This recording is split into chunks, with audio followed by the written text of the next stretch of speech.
That's my right hand. That's my right hand. Me and Retro have known each other about 13 years, 13, 14 years since high school. Um, he used to, this is before he's a producer, before he's an engineer, he used to actually, we should do ciphers in the lunchroom, and he would grab his pen, he would make the beats on the table with his pen, and then I would rap, and a couple of friends from school would rap as well. So it's kind of like fitting to see him now as a producer and an engineer, and he's amazing. He's a genius. He's a musical genius. I tell him this all the time. I'm telling y'all this now. He just has an ear for the music. He has an ear. He can help people, you know. He goes in the studio with other artists, not even just myself, and he brings something out of them that makes them better than what they were. Outside of that, that's my best friend. That's my right hand. You know, I'll take a bullet for him. I'll take 100 bullets for him. And I'm grateful for him. I probably wouldn't be able to do any of this without him. Not probably, I wouldn't be able to do any of this without him. Love you, bro.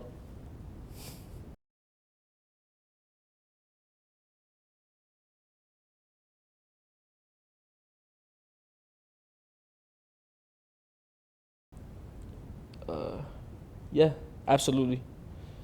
I love artists. Like, I love people who like experiment with their sound.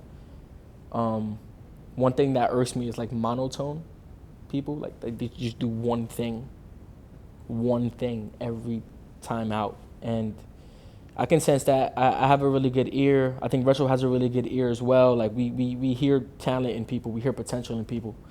And I'm always with it to help people as well, whether that be like helping them with flows or cadences and stuff like that.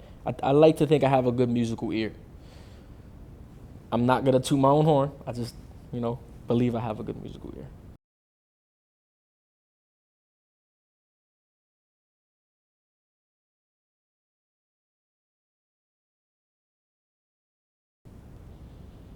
Emotions.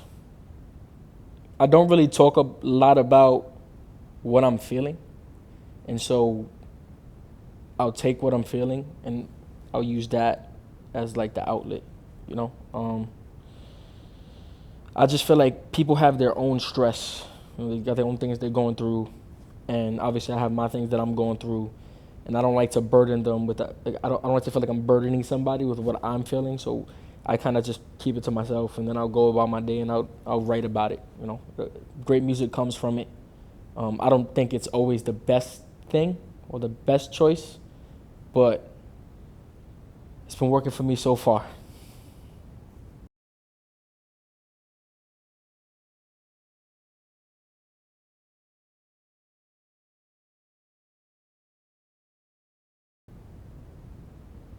Yeah, I think it depends on the topic of the song and the subject matter of the song. But yeah, I think people when I talk about more serious topics, like I did on like the system like last year, when I talk about more serious topics, I just feel like it makes people uncomfortable. They don't want to have those kind of conversations. If you don't know, the system was more like, I don't want to say political, but it was like socially aware. It was a socially aware project. Um, and I feel like people aren't ready for those conversations. They're one, easily offended, and two, it just makes them uncomfortable when you talk to them about their privileges and stuff like that. And so, yeah, I feel like sometimes my work could be misunderstood or taken out of context, or they can feel like they're being attacked when they're not. I'm just speaking my mind. You know, I think it happens to just about every artist, though. I think there've been songs from every single artist that have been taken out of context, or or the words have been kind of like switched to mean something else. If that makes sense. Like, how you hear something, but then when you say it in a way where that wasn't the meaning. It just sounds like the same. Does that make sense? Taken out of context. But yes, I do think that happens to everyone.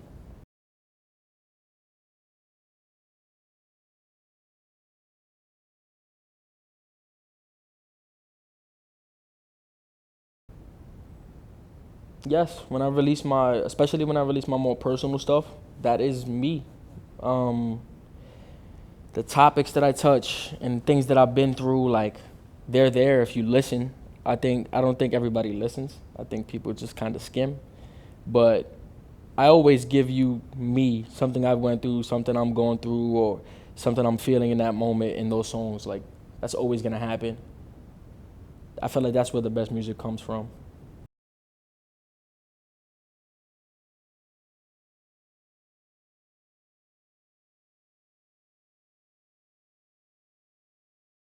All right, so I've kind of been able to grow up in like two different eras, right? So with IKYS,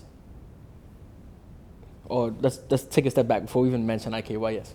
So I grew up in early high school, late middle school was kind of like that mixtape era, where people were like using that piff, my mixtapes, and they were dropping projects where they would get on other artists' production, and they would just do their thing on it. And then I also grew up in that digital era, like towards the end of high school, where everything was like social media based and, you know, DSPs. And so this project was meant to bring you back to that mixtape era, right? That piff era.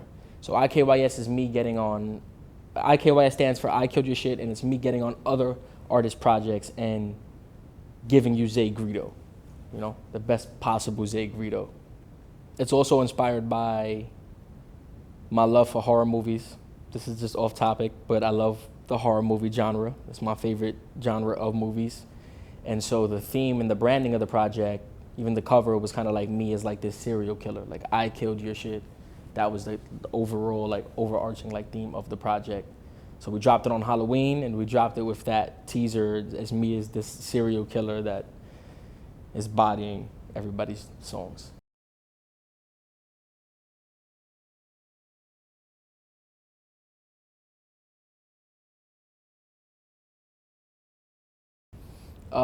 My delivery, not only my delivery, but things that have went on in my life is on there. So you're gonna hear a little bit about me. Um, yeah, I just feel like I'm giving you Zay Greedo, like bits and pieces of kind of like what's going on in my brain, my psyche. And as far as like the deliveries and the flows and the cadences, that's all Zay Greedo. Everything is like original. I didn't copy anybody's hooks or anything like that. I really just got on it and rapped like Zay Greedo, but on their stuff. And I tried to go crazy. But let me know if you think I went crazy.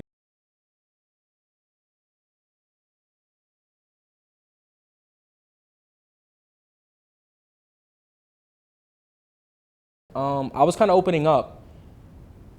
I was opening up about just like the feeling of like, because I think every artist goes through this as well. And I know I go back to like artists in general because honestly, like they're all gonna feel this as well. But oftentimes it feels like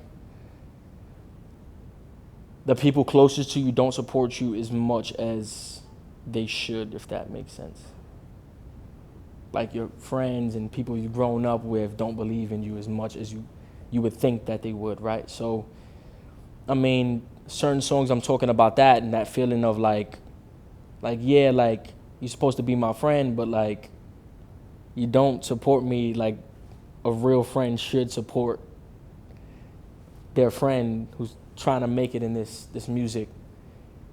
And other topics I touch is more just like my upbringing, me coming up, and how I got started in music, how I like officially started recording, a little bit of the family hardships, even though I didn't go too in depth with it, because I kind of want to save that for like my debut project, where I can kind of like talk about that a little bit more in depth.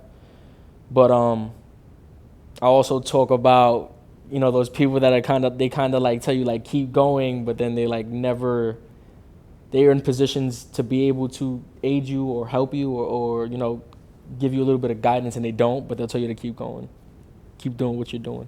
I hate those people. I hate those people that say, good job, bro, keep going. Never click a link, never listen to anything that you drop, but keep going. Good job, bro.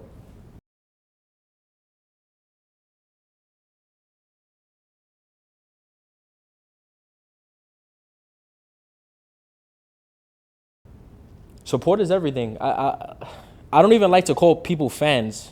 I know that, to me, that scares people away, right? Because nobody wants to be a fan. And in my opinion, I feel like fans will turn their back on you like that, right? There's a difference between a fan and a supporter. A supporter is like, they understand your work, they know you, they know who you are, they know what you bring to the table, and they support what you do. A fan, I feel like, they just wishy-washy. Does that make sense?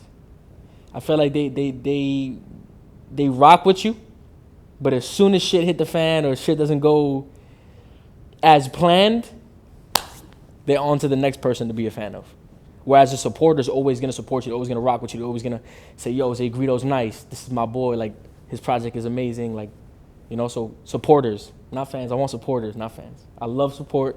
I think support is very important for every artist. We need it, especially if artists are talented, man. I don't think there's anything wrong with showing somebody love. Even me as an artist, like, if somebody's dope, somebody's talented, I'm going to tell them no hesitation. Like, you don't even have to say anything to me. I know when somebody's talented, and I'm going to make them aware that they're talented. It's not going to do anything to me. There's room for everybody. And plus, I'm the only Zay Greedo on the planet. Like, there's not another me, just like there's not another you.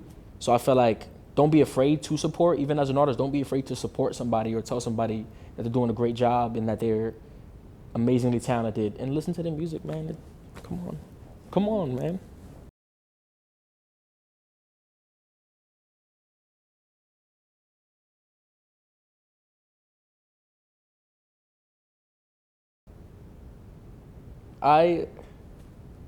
That's a good question. You stumped me right here. How do I feel about artists that are similar to me?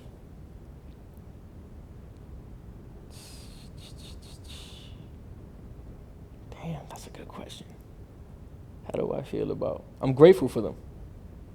You know, certain artists in the world that if there was no them, there'd probably be no me. Like, they made me comfortable doing certain things that I probably wouldn't have tried.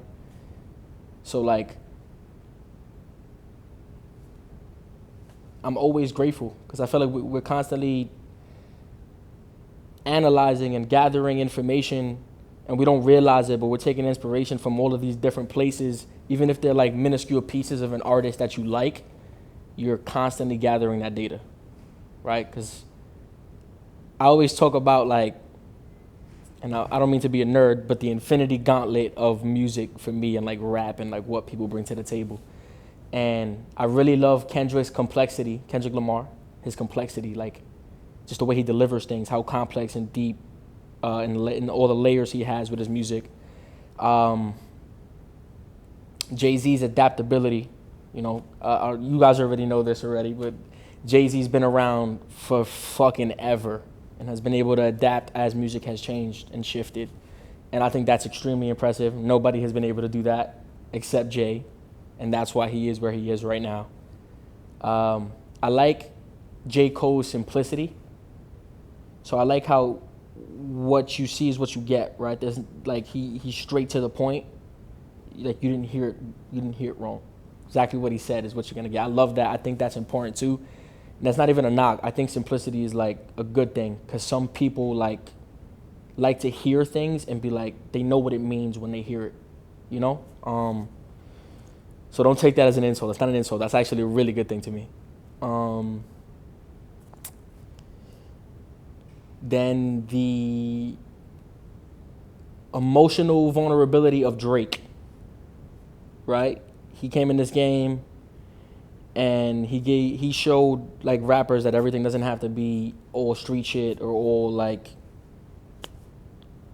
you know, it don't have to be the same cookie cutter shit. You could rap about relationships. You could rap about shit that you're going through with your family and things like that and be more emotionally vulnerable overall as opposed to just like talking about one thing. So honestly, I love that about Drake. That's actually, he paved the way for a lot of artists to be able to do that.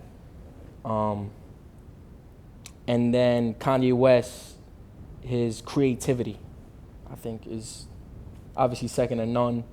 No album sounds the same sonically.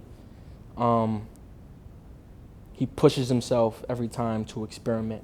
And so I see that, and obviously me being me, that's something that I love to I love that I took from him is that experimentation, just being able to, all right, let me try this, let me try that, let me see how this sounds, let me try how that sounds. Just I want to keep that, because music at the end of the day for me, as much as I'm passionate about it and I know I need to make a living off of it, I also don't want to put myself in a box to where I'm only this one thing when I can be so much more and make so many different kinds of music and just broaden my horizons as far as like music goes.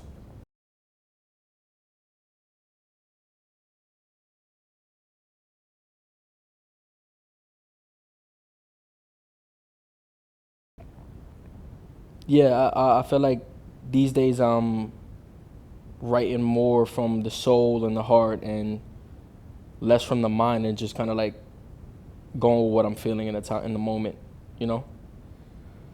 I think it's important to be emotionally vulnerable at times in the music, especially because you never know, somebody could be going through the same exact thing you're going through, and that can kind of open their eyes to how to handle a certain situation or how to handle something, right? A little differently than how they were handling it.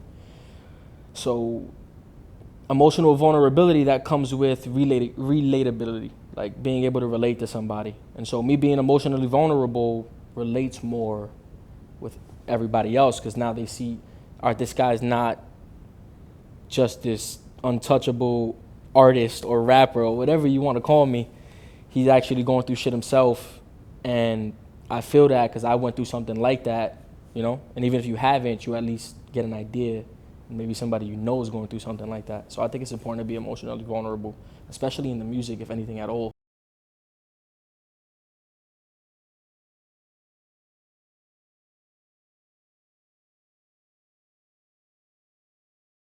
I hate when people like put me in a box, like that's the word. Like for me, that irks me so much. Like I don't want to just rap. I don't want to just sing. I don't want to just do one thing. I mean, I eventually want to get into producing as well.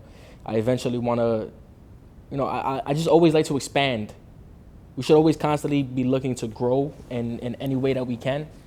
And music especially, man, I just feel like today's day and age, versatility is like everything now. It's important to be able to do more than one thing. It's they can call you like, Zay, I want a feature, I want a verse, I need a 16, or they can call you for songwriting, they can call you for producing, they can call you to sing a hook, they can call you to write a hook, they can call you to sing a verse, they can call you to write a verse, right? So you want to make sure you have those options available, and you're that guy that they call for everything. That's what I feel like you should be. You should be pushing for, striving for. So that's what I push for, to kind of just keep expanding my sound as much as I possibly can. And the analogy I always make is like basketball. I always look at basketball and even football. So when I think about football, you look at the QBs now, they're kind of dual threats. What they mean by, I know you probably don't know what that means, but what it means is they can run on the ground, they can make plays with their legs, or they can stay in the pocket, throw the football. So, they have different threats they have to worry about. Now the defense has to worry about, is he going to run, right? Or they have to worry about, is he going to throw the ball? So now if you're thinking about both of them, now it's like, fuck, what is he going to do? So I feel like, and in basketball, the same thing. You got 7-footers that could shoot. Back in the day, there were 7-footers that they weren't shooting no basketballs. They were just dunking, grabbing rebounds, blocking shots. But now you got 7-footers doing it all. Kevin Durant is 7 feet. He could shoot from the nosebleeds, but he could block somebody's shot. He could lock somebody up. He could drive it to the rim. He could shoot from the mid-range.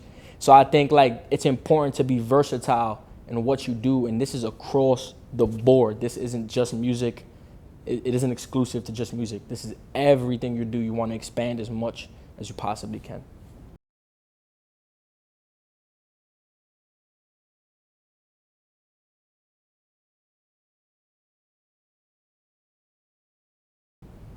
Honestly, I don't. The only one that I feel like I've like asked about this is probably my cousin Jordan.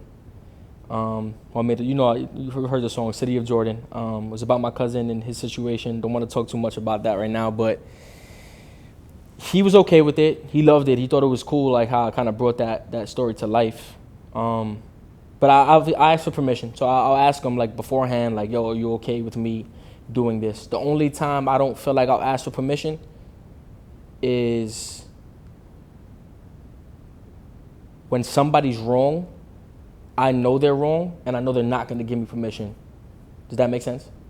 So like when somebody does something bad or wrong and they know it's bad and they know it's wrong, I know they're not going to give me permission to talk about that. But like, you did that.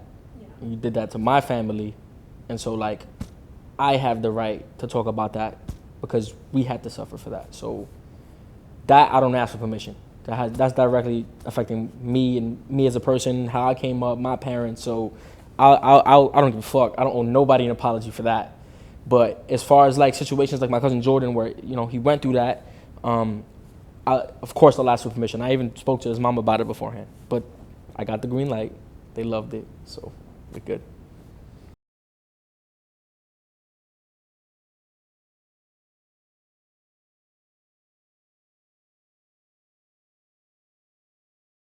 Whew. I go back and forth on this.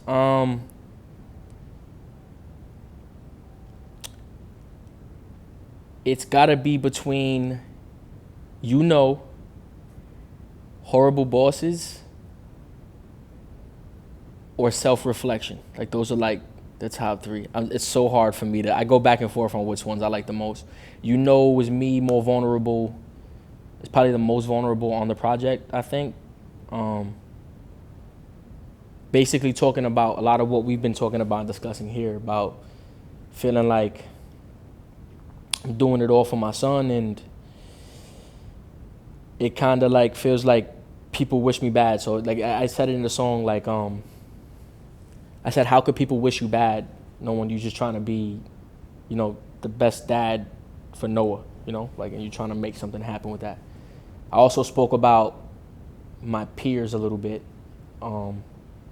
about them lying, about their streams, about what they're doing in life, and like not being their self. Because I feel like I'm unapologetically myself, and I'm passionate about what I do, so I don't feel like I have to lie.